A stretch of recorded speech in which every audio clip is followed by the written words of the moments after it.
Les travaux de la première réunion de haut niveau consacrée à la lutte contre le terrorisme en Afrique se sont déroulés au Nigeria avec la présence de diverses personnalités. Le Togo a été représenté par son président Faure Gnassingbé. Il a salué l'initiative de cette importante rencontre qui, dit-il, traduit notre détermination à adopter des stratégies efficaces et durables pour vaincre ce fléau qui fragilise nos économies et le développement social de nos pays.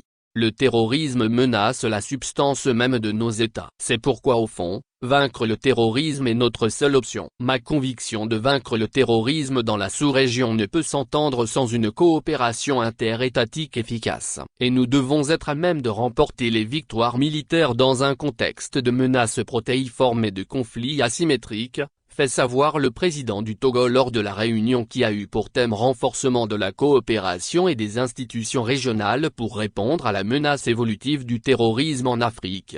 Gnassingbé a insisté sur la coopération interétatique avec une synergie d'action entre les forces de défense et de sécurité ainsi qu'un déploiement des institutions efficientes dans un contexte de réorganisation des équilibres mondiaux.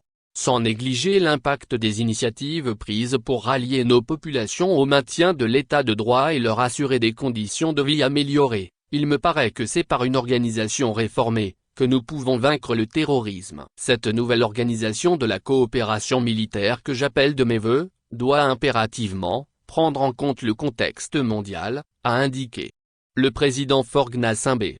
Rappelons que, le gouvernement togolais avait instauré le 13 juin 2022, l'état d'urgence sécuritaire dans la région des Savanes, avec pour objectif de créer un environnement propice aux dispositions nécessaires à la bonne conduite des opérations militaires, au maintien de l'ordre et de la sécurité dans la région des Savanes, et pour faire face aux menaces sécuritaires, au terrorisme et à l'extrémisme violent. Gnassingbé a fait prendre d'importantes mesures aussi bien militaires que sociales avec notamment le programme d'urgence pour la région des Savanes, PUR.